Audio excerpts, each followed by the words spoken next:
Staying strong, active, and healthy doesn't have to end after 50.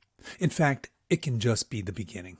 Today's guest is an inspiration who is shattering stereotypes about aging and fitness. From being told she shouldn't lift weights to now competing internationally in Olympic weightlifting in her 60s, she's living proof that with the right mindset and intentionality, our later years can be our best and most vital years. We'll hear her powerful story along with practical advice about movement, nutrition, and cultivating the path to healthy aging after 50. Get ready to get fired up about what's possible in your second act.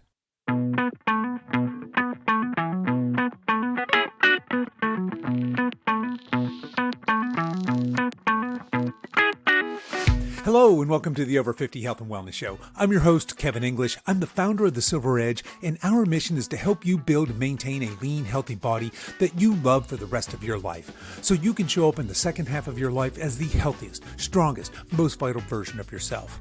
We have a great show for you today. Kim Rahir is here, and she's going to inspire and educate us on how to overcome obstacles and be strong and capable in the second act of our lives. If you're looking for actionable advice on how to start or level up your health and fitness journey in your later years, stick around, you're in for a treat.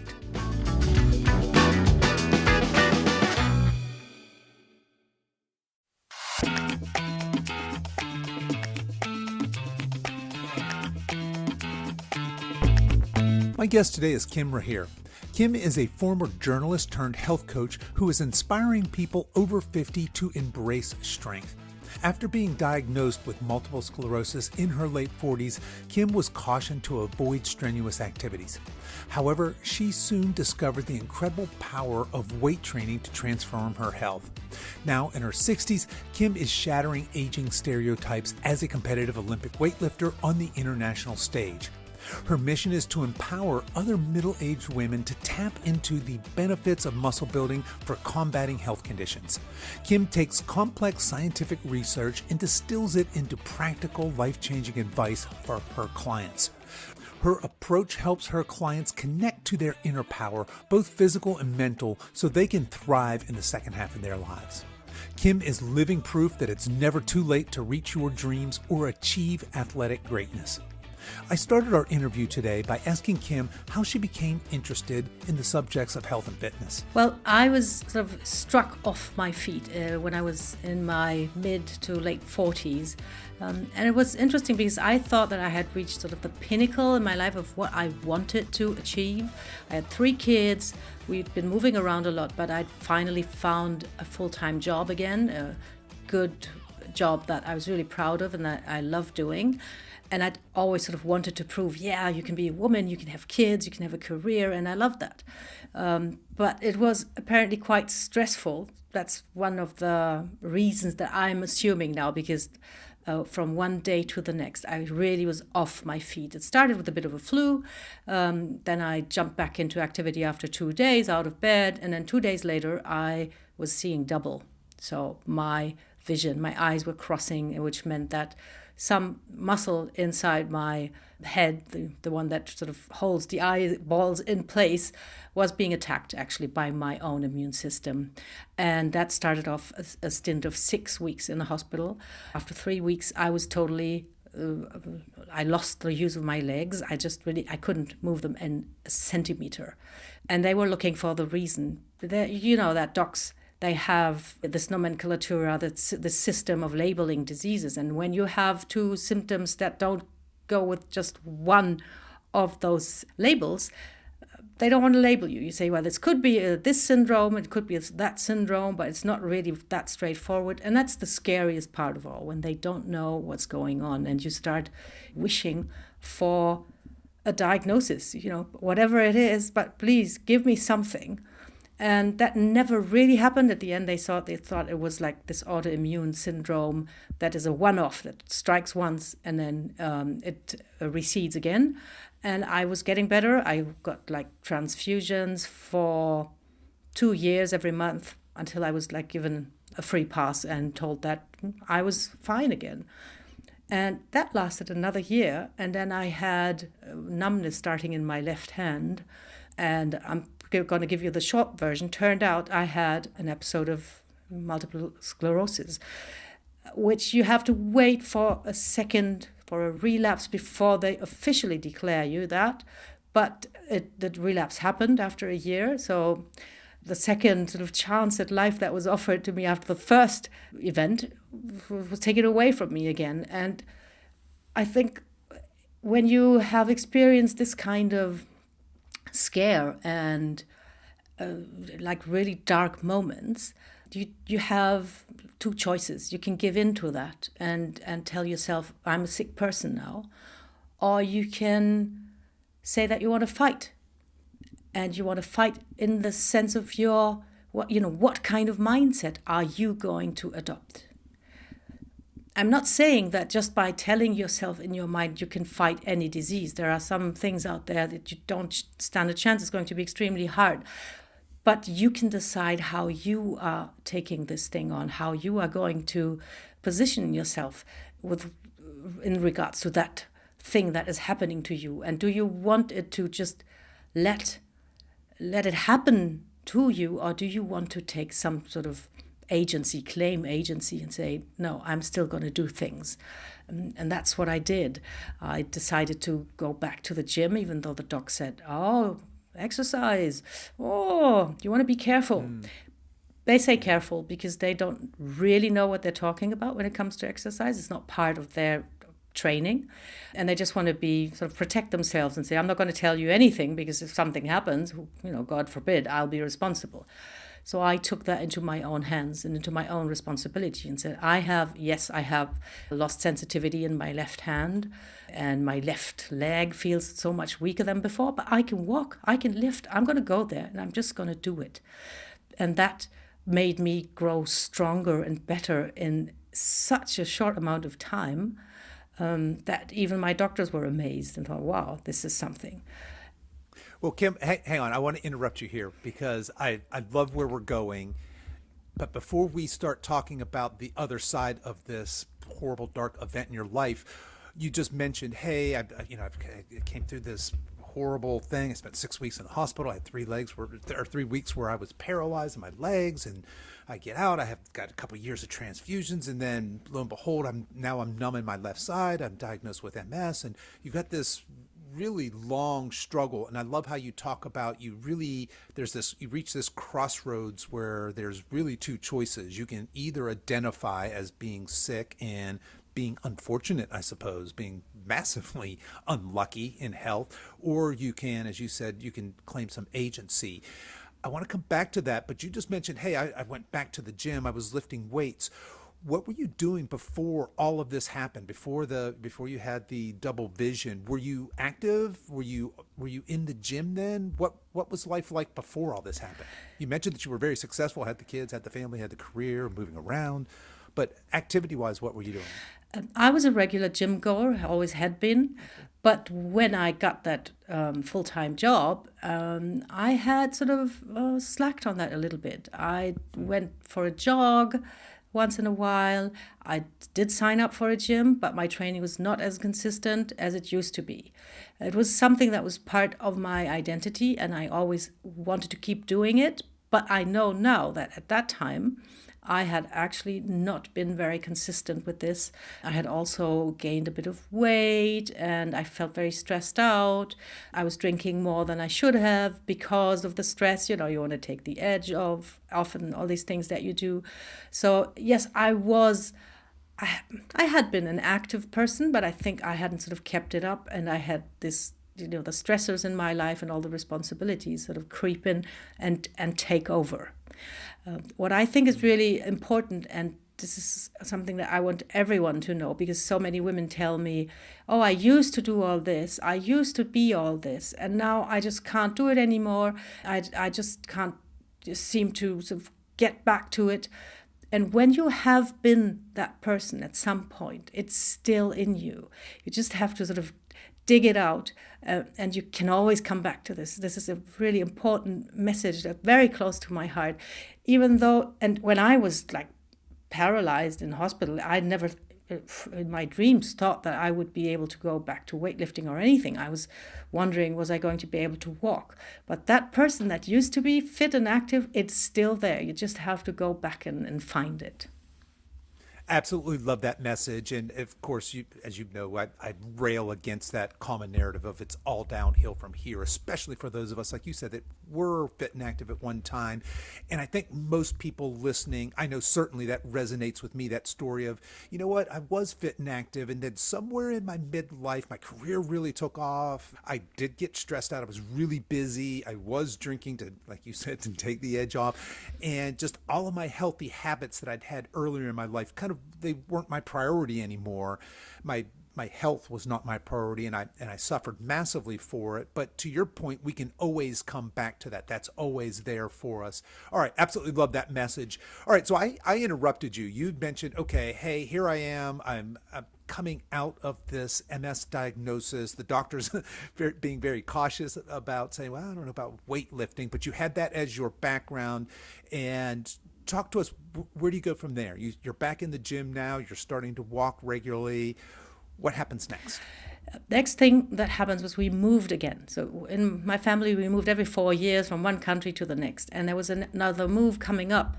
And because I had learned a lesson from my illness, which was, seize the day, don't take anything for granted, and be grateful for whatever it is. I saw this next move as an opportunity for me to do things differently this time. I had been a freelance journalist all the time. Then I had this full-time job. I was a journalist.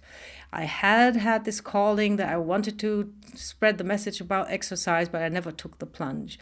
So we had a new move. We were moving from Paris to Madrid, from France to Spain.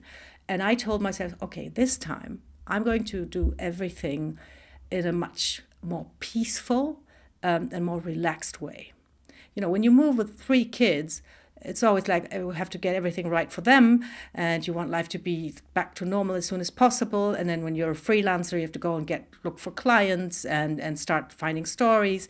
And I was always under tons and tons of pressure. And this time I told myself, no, I'm going to just enjoy this move, do what I have to do, take my time to settle in. I'm not going to rush anything, just going to experience this new country. And that helped me start something new. I had a new mindset. I just wanted to do things that were aligned with me and what I liked. So I still did some freelancing after the move, but I could feel it coming on very strongly inside me that I was done with journalism. I wanted to help other women have the same sort of positive outcome that I had. I'm not saying, and I think this is a very important point that, so many people out there share this message, if I can do it, so can you. And I think this is not quite fair because we don't know everybody's story. Everyone has their own story. And when you say, if I can do it, so can you put pressure on people. You think you should be able to do it if I could do it. I want to share this message where I say, this thing that I did helped me. And why don't you give it a shot? Maybe it will help you too. And this desire of sharing that message got stronger and stronger. I've signed up for a gym, in Spain, trained with people, new friends. None of them knew that I had been diagnosed with MS. I didn't share that. I didn't want to see myself as a sick person, and I don't want anybody else to see me as a sick person. So we were lifting weights together. I started trying some CrossFit things, and then I had a PT who started showing me how to do Olympic weightlifting. We signed up for obstacle races, mud races. I did all those things that I would never have dared do before, even though I was fit. I really, because I was in this place of, I'm going to do what's aligned with me and what's giving me joy and what challenges me, I was all of a sudden, I felt free to try all these things. And then at some point I decided that I was going to make my passion my career, and I took all kinds of certifications, all the stuff that you do, because I just wanted to do this thing. I didn't want to waste time on stuff that really didn't fulfill me anymore.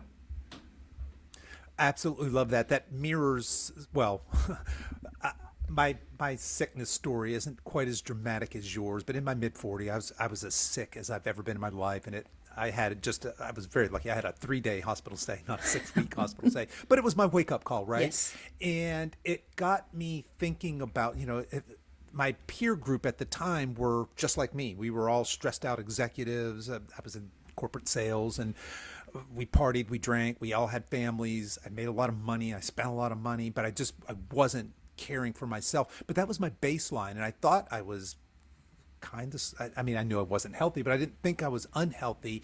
And then there's this mission, right, to just say, okay, is this really all there is? Is it really all downhill from here?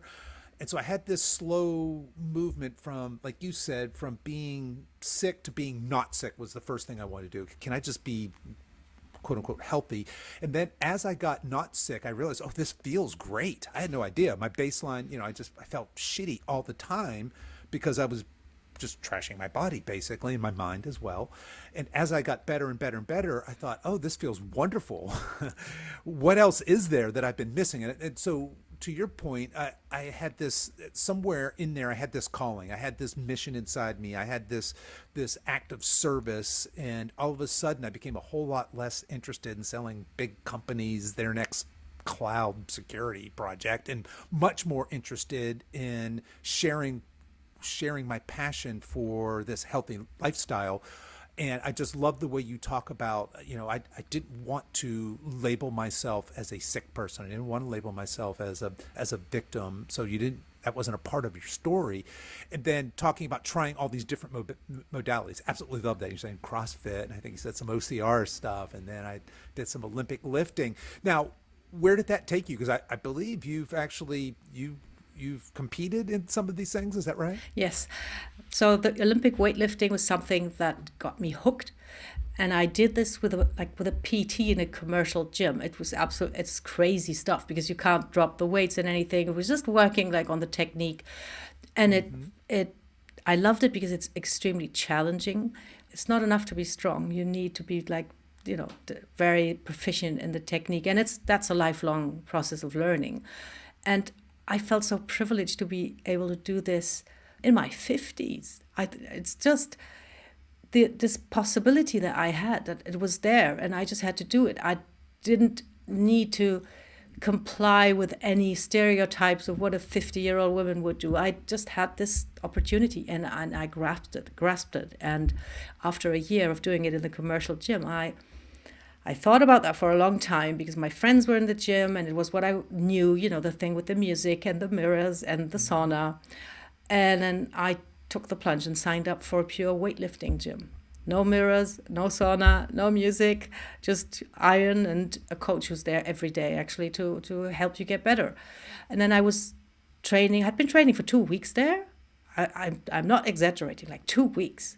And then somebody walks up to me, or one of the coaches, and says, "Hey, Kim, do you want to compete?" And I said, "What do you mean, compete? I'm 55. And he said, "So what?" And I realized that, you can compete at 55. There's even, masters competitions that, the oldies organize among themselves, like international stuff, European championship, world championships. And it's something that I love, that people who are a little bit older now, they sort of claim their space of having fun and doing what they love and challenging themselves, and not sit at home and, by the fire and wait for things to happen outside. That being said, you're a master in sports from 35 years onwards, which is sounds ridiculous to me. Big difference between 35 and 55, right? Yeah. But in those master competitions, I see people 75, some guys are there, they're beyond 85, and they still go there and compete. They challenge themselves, and that's so inspiring. It is so empowering. I got hooked. And the cool thing is that with my backstory, like physically, I'm mighty strong for my age. I don't know, this is this thing that you keep, have to say, like, for my age. But still, I'll take it. I'll take it. Yes.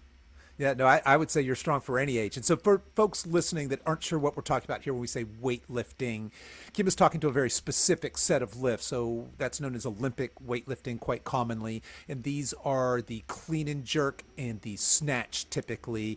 And if that still doesn't clear up what we're talking about, a clean and jerk would be, think of a big heavy barbell on the ground. You're going to bend over. You're not just going to pick it up, but you're going to pick it up in a very dynamic, quick way, and you're going to jump underneath it really quick, and you're going to catch it on the front of your shoulders. You're then going to stand up, and then you're going to heave it up over your head. And then with the snatch, you're going to do sort of a similar thing. You're going to bend over, grab this big, heavy barbell, and in one quick dynamic movement, you are just going to pull it up as high as you can. You're going to dive underneath it and catch it with your arms over your head, and then you're going to stand it up. So if you're not familiar with that, certainly it's worth Googling. If you Google Olympic lift snatch or clean and jerk, you'll see that. But so Kim, you mentioned this. You were in your mid-50s when you took this up, is right? Absolutely, right? yes.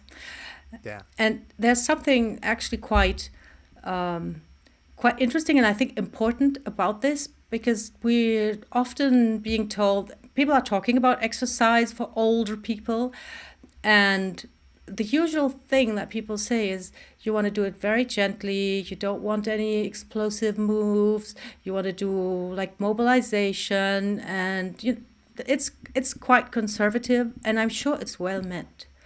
But yes, in my philosophy, and that's also what I use in my coaching, explosive moves are lifesavers when you're an older person.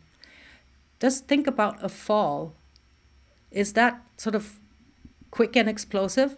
Hell, it is. Yeah. You better be prepared for that kind of move, and you just want to prepare your body for that. So you need to incorporate explosive dynamic movements into your training, especially when you're older, because falls are deadly.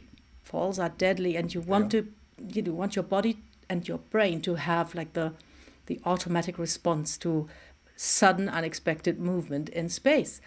And this is also something that I shout from the rooftops, because who wants to be sort of put into this box of, there's just this kind of exercise that you can do and then, be happy that you can move at all. No, we want to go out there and we want to challenge our bodies and be, like you say, and I love that, the strongest we've ever been. Yeah, absolutely. So it drives me nuts. A couple of things, right? The first is we see these very well-meaning, very often younger people saying, here are the best exercises for people over 40. And it's this ridiculous, I'm going to sit very slowly to a chair, I'm going to stand back up, or they've got these little tiny hand weights. You're like, well, what do you think people, I mean, that's insane. And then there's the other side, and this often is coming from the medical community. Well, nobody over 50 should deadlift or barbell back squat. Lord knows they shouldn't be doing explosive dynamic movements like, a clean and jerk or a snatch. They're way too old for that. And I would counter that by saying, at what age do you want to surrender explosive strength? What age do you want to surrender the ability to dynamically bend down and pick something up heavy, or to twist and turn? And, I think that as we're aging, there, like you said, there's really a couple paths we can go. I can accept that sort of, well, it's just all downhill. My body's not what it used to be. Or I can say, well, wait, what am I capable of? What is possible, and lean into that, get strong, get healthy, find a coach. So absolutely, you probably, we're an echo chamber here, I suspect, but you kind of feel that same way. But absolutely love it. And I love that you're out there spreading that message that we can be in our 50s, 60s. How old are you now, if you don't mind me asking? I just turned 60. Amen. All right. Yeah. So we're basically the same age. I turned 60 in just a few months here. So yeah, there's so much that's possible. And what I like telling people is that not only am I as healthy, strong, capable, vital as I've ever been in my life right now, but I'm not sure the best isn't yet to come. Right. I mean, at some point, nobody's going to defeat aging. Right. But I don't want to surrender my physical body until I have to, is the way I look at it. I think you probably agree with that as well, right? Yes, and I think this is a brilliant thought, this idea, when is the point, when do you want to surrender? As long as you can do it, you want to keep doing it. And I think this is really something that people don't quite realize yet. Whatever you have now, you just want to hold on to it and, make sure that you get some more when it comes to strength, to mobility. You can build muscle and get stronger in your 90s. There is no limitation. Yes, and right. It's been said many times, but it's not quite sunk in yet, I think, because you do not become stiff and weak because you age. You become stiff and weak because you don't move anymore. And there's one thing that I will admit, and this is also something I think that we should shout from the rooftops, is that movement, being able or being allowed to move and to train, is not a given nowadays. I always say you have to fight for the right to move, because if you don't, you're just going to be, your food is going to be delivered to your sofa. You're going to take the car to work. If you don't insist on wanting to move and moving, it's not going to happen. And you have to fight for that. And there is a bit of a tricky thing there, because as humans, in all our evolution, we're hardwired to not want to move and to eat as much as possible, because we had to fight for our energy at the time. We were always low on energy. Right. Food was scarce, and movement was every day if we wanted to eat. So we have this programming in our brain that we want to just be calm, not move too much, not use too much energy, because a famine might be coming up.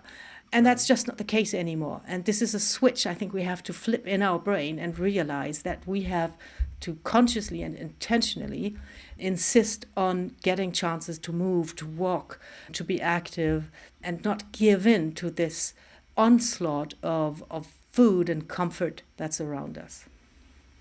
Amen to that. Yeah. And our culture really encourages us to be sedentary and to eat crappy food and to be unhealthy.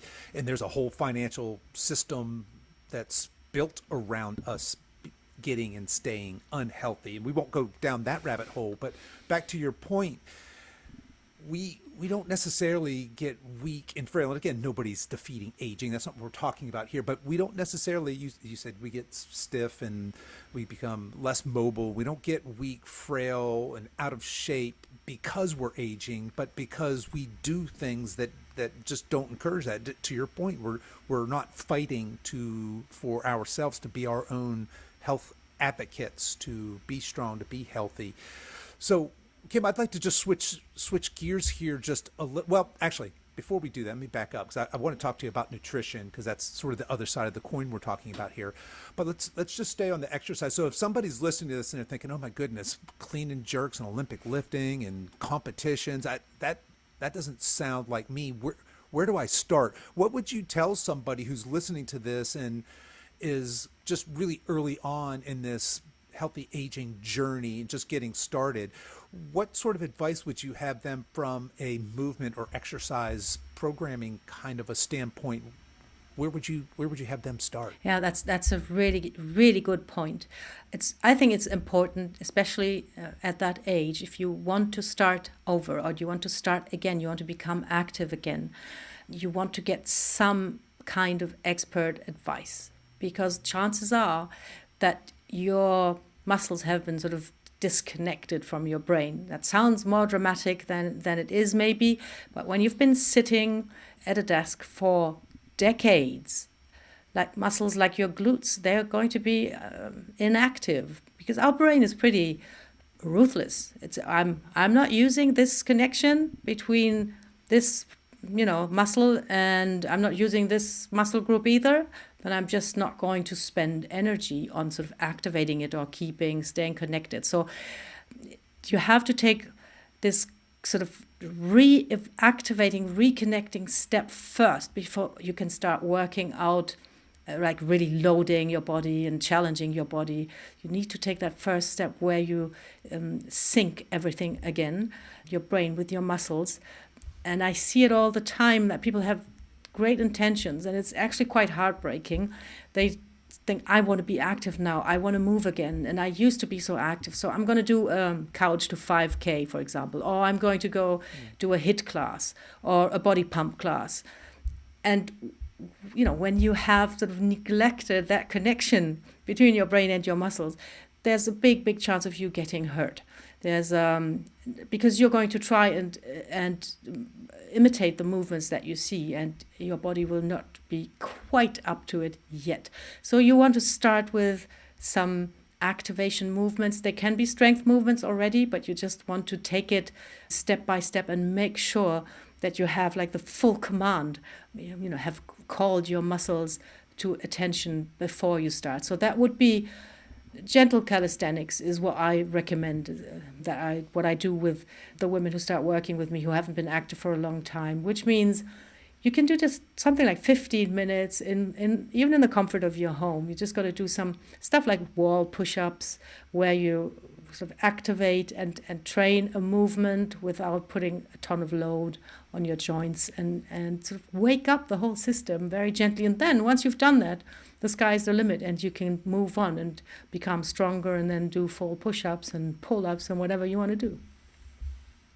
Okay, love that. Certainly, you're exactly right. Most of us that live that very sedentary lifestyle, we become very disconnected from our bodies. That mind-muscle connection is kind of gone. You mentioned really weak glutes. That's very, very common for those of us that sit quite often in front of a desk, especially when we're in that hunched over posture where we're looking at our phones or on our laptops, etc. So reconnecting. Now, you had mentioned things like going to a body pump or doing a HIIT class or getting out and doing some cardio.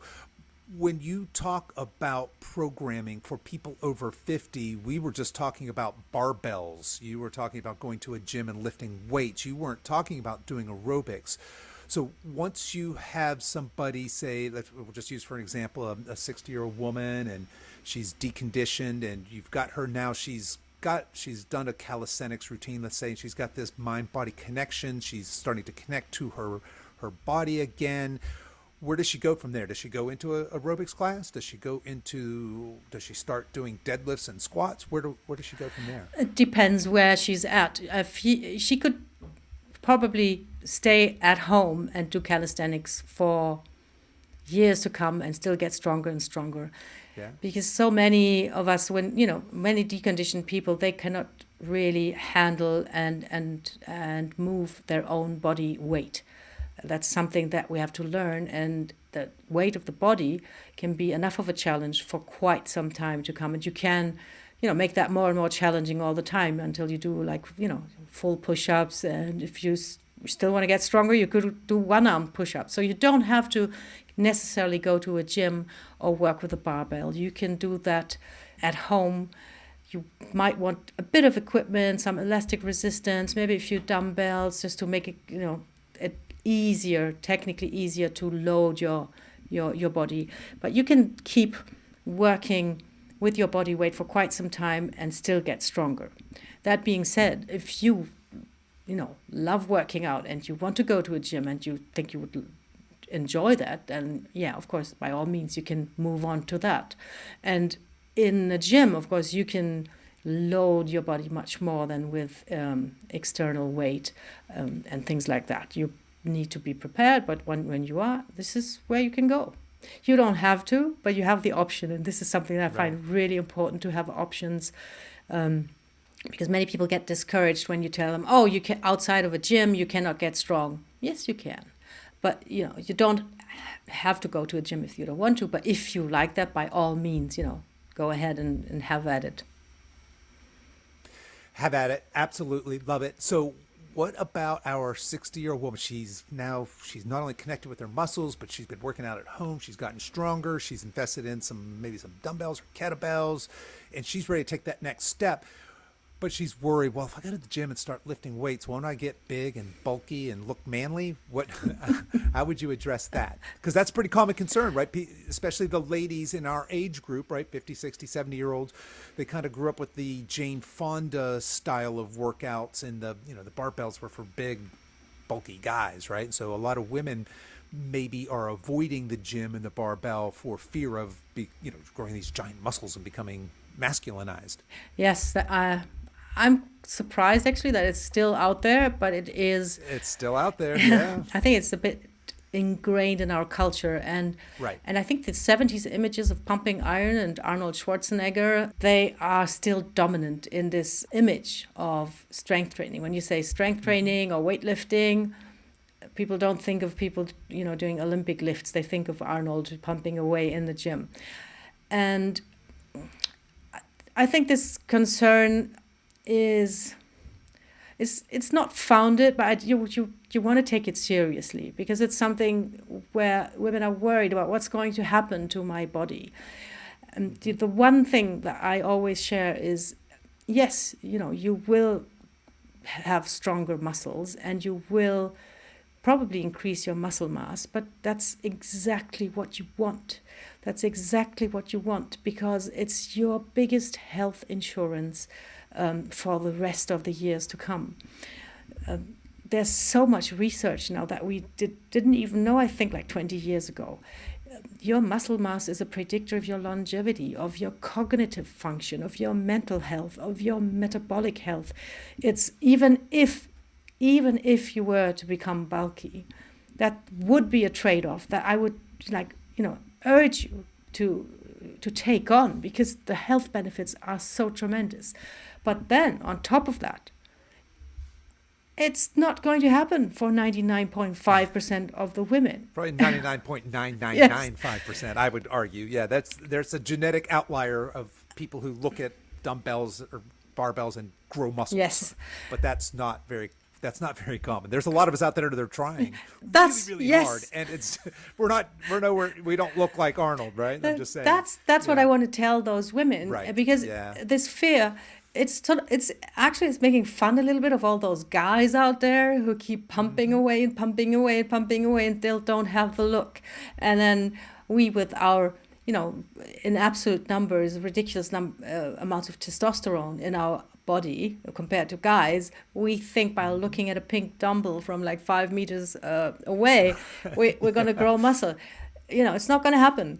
Not going to happen. So we just have to keep, explaining that. And most of all, right, I think if you go at it with this positive outlook of what all that muscle is going to do for you, what it's going to do for your quality of life, I think that's the point where you can then sort of get more acceptance and less resistance to this idea. And it's a cultural idea too. I'm 60. I was born in the 60s, so I was brought up by parents who were born in the first half of the 20th century, and strength and muscle were not like feminine virtues, right, or values in their education. My parents were not particularly conservative or anything, but that would never have occurred to them to tell me, you want to be strong and muscular for the rest of your life. And I think because we don't have this, women have this value catalog in their upbringing still, that you want to be small, tiny, elegant, cute. This is all very easy to communicate. Nobody tells women that they need to be strong, which they have to be. And nobody ever questions why women would, be carrying around toddlers in their arms and the groceries in the other arm and like lifting heavy, just in a different setting. That's considered totally normal. So it's a bit of a cultural thing, and this is what we also want to, work on and sort of change the narrative.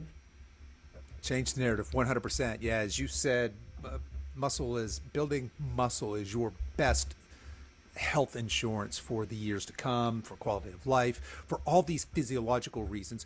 But also, speaking to the ladies, what's going to happen when you go to a gym and lift heavy weights? You're not going to get giant, big, and bulky. Again, unless you're that 0.00001% outlier, yes, then maybe. But for all the rest of you, what you're going to do is get lean and toned and sexy. You're not going to turn into the She-Hulk. But you're right. That's culturally, we just haven't supported the idea that strength is important for women traditionally, for folks in our age, right? And now we have people like Dr. Gabriel Lyon out there talking about muscle is the organ of longevity, and it's important for all of us, especially as we age. So absolutely love all of that.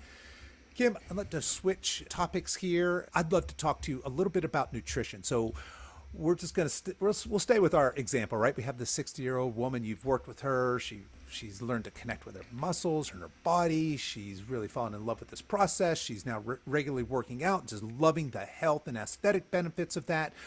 What are we telling her about eating? Because speaking of culture, especially for, again, going back to the ladies here in our age group, there's been always this, hey, we should, like you said, we should be small, we should be petite, we should not be strong. And we have this whole eating narrative that goes along with that, right? Well, that means we need to just eat a little bit of food. Talk to us about your philosophy on nutrition for folks you work with. Yes. So my biggest point is always to change your perspective when it comes to food. There's too much talk about good foods and bad foods, superfoods and healthy foods. There's never this question that I tell my ladies to ask themselves: what kind of foods do I want to eat? What will this food actually do for me, for my body? How will it be useful for me? What will I gain from this food? And that changes the outlook, because it takes out this, there's still this moral sort of aspect, like this, that like food has a moral characteristic. It's like good. When someone eats chocolate or a donut, and they will say, I've been bad. And I just work with them on turning it around and looking at food as, firstly, a fuel source. Food is for sustenance. And when you ask that of your foods, if you require your food to sustain you, to satisfy you, to give you energy, to give you the nutrients that you need, then the choices become much more obvious. And, less confusion. What do I want to eat that will make me feel strong and good, and that will give me enough energy to go through my day? And you don't have to be a nutritionist to know that if you have a sugary cereal for breakfast or a donut or whatever it is, that this is not going to help you thrive during your day. So that's the first part, where I try to sort of strip off all this talk about good and bad foods and just ask yourself, what do I need? And then most of the women that I work with, and this 60-year-old lady that we're talking about, our hypothetical character, she will probably have to eat a lot more protein than she's used to and that she thinks. And it's actually one of the biggest stumbling blocks, I think, because women struggle with that. They're not all of them are big like steak eaters or meat eaters. Meat has gotten a really bad rep, and many women actually believe that if they stop eating meat, then their health problems will go away, which never happens. And you have to be, and that's really the main point, you have to be extremely intentional. To meet your protein goals, you have to be intentional, and you have to make it a priority. And then that's, your work cut out for you. That will take a while to become second nature. And the next thing that you need to eat as much of as possible is your greens, your vegetables, and some fruit, stuff like this. So what I do is I work basically with a blueprint. I'm not going to go ahead and say you have to eat this. I just say make sure you have a source of lean protein on your plate, then fill it up with vegetables, some fruit, and for the rest, just enjoy. If you want to have dessert, if you want to have, chocolate, or eat something that's not necessarily optimal or will not necessarily give you the nutrients that you need, but if it's going to give you some joy and pleasure, that's fine. What you want to do is you want to make it your decision. You want to be intentional. And you want to know, why am I eating this food? First of all, I'm going to choose the foods that will help me thrive. And then if there's some space or room left, then I'm going to have some fun foods. And I know that I'm eating them for fun. I know that they're not going to help my muscles grow. And that's okay. That's okay. I think with food, there's this really important thought that there are no solutions. There's no perfect solution for food. There are only trade-offs. And you must decide which kind of trade-offs you are willing to make. If you want food predominantly for fun, then the trade-off is going to be that you're not going to be very, very well nourished, not very energetic, not very actually satisfied, with your meal, because you're going to get hungry very soon. that's the trade-off that you're facing, and it's your decision. I think this is really very important to sort of take charge, be responsible, and not feel like food is happening to you.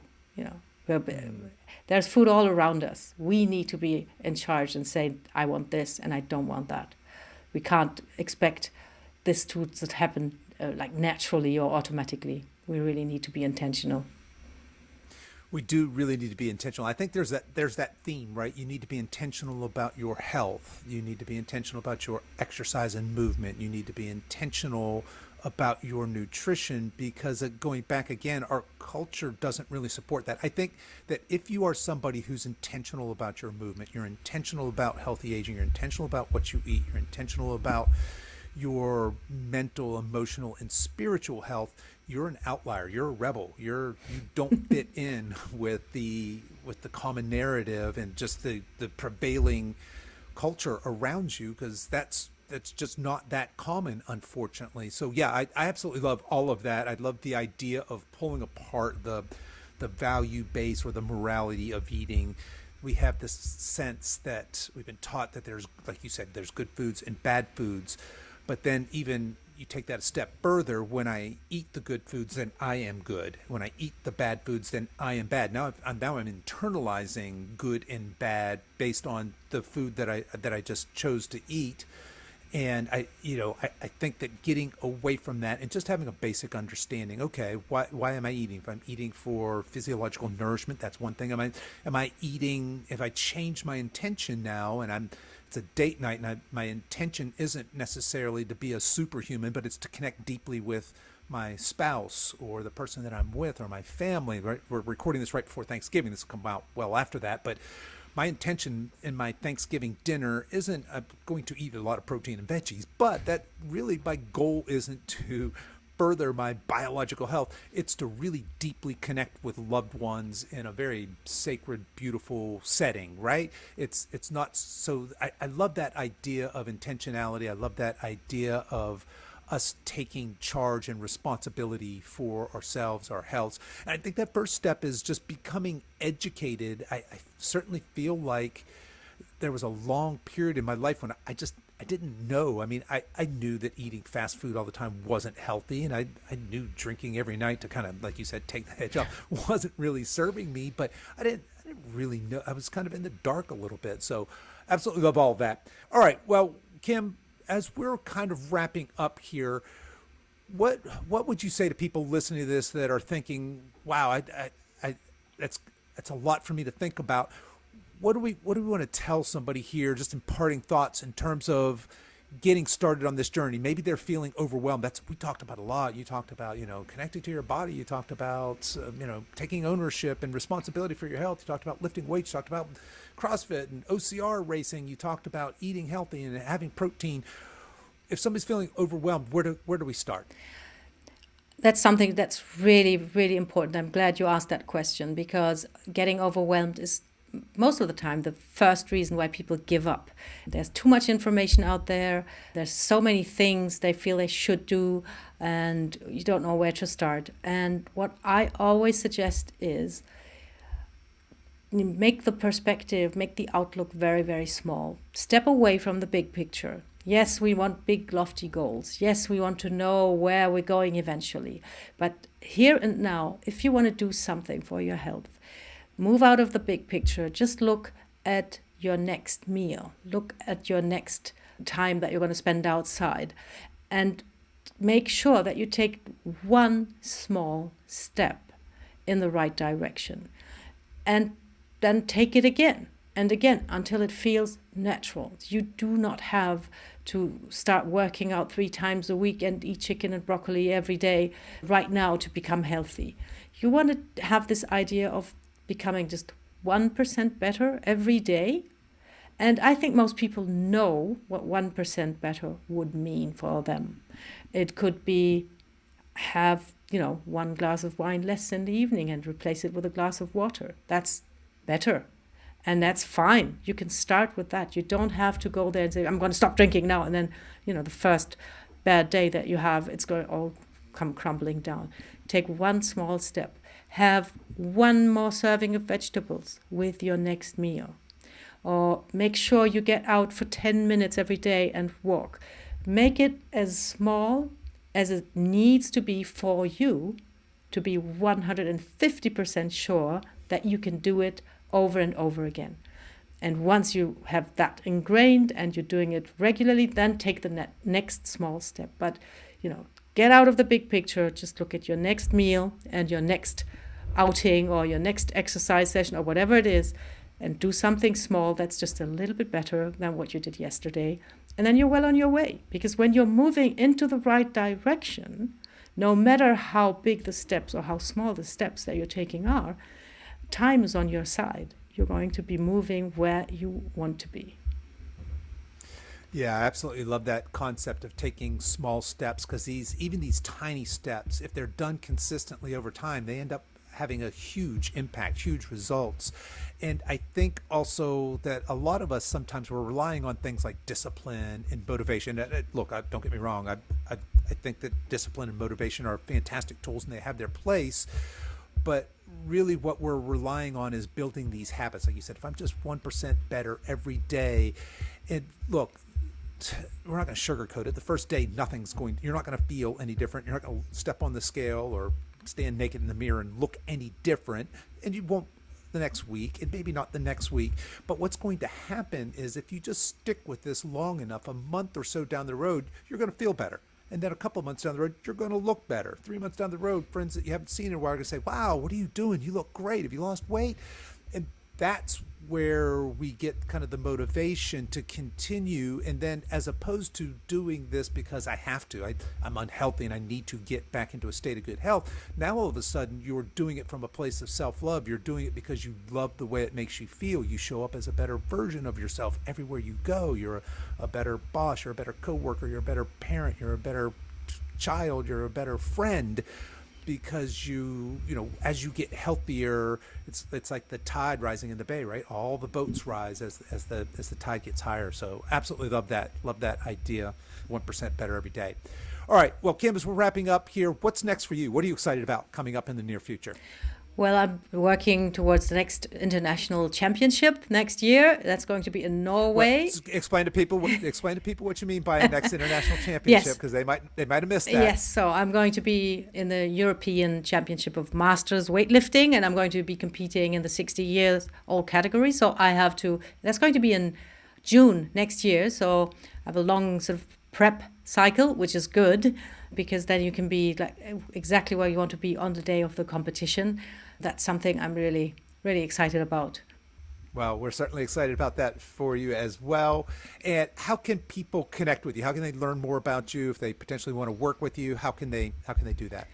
Well, they can go to my website, which is kimrahir.com, and actually on there they can book a consultation call, which is not a sales call. I'm just going to have an honest conversation with you, and we find out where you're at with your health, with your fitness, and find out what the next steps could be, the small steps that we mentioned to get better. You can also send me an email at kim@kimrahir.com, or follow me on Facebook, Kim Rahir, where I share fun stuff about my life, about my clients, lots of insights, tips and tricks to, start doing something now, which is the most important part of it all.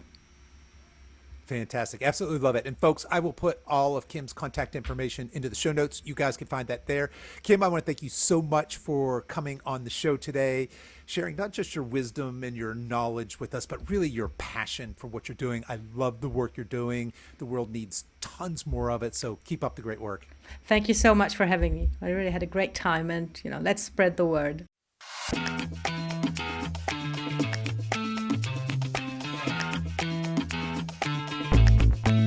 Okay, that's our show for today, folks. If you've enjoyed this podcast, I want to let you know that we have other free resources over at silveredgefree.com.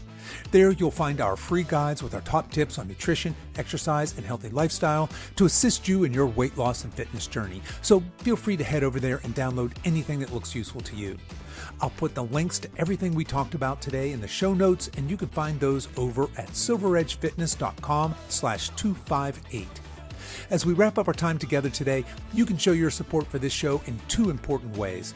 The first is to tell a friend about this podcast and encourage them to give it a listen. The second is for you YouTube folks to click the like and subscribe buttons, and for you podcast folks to please give this podcast a 5-star review on whatever platform you listen to podcasts on, and be sure to subscribe and follow so you don't miss any future episodes. I really appreciate you spending your time with me today, and until next time, stay strong.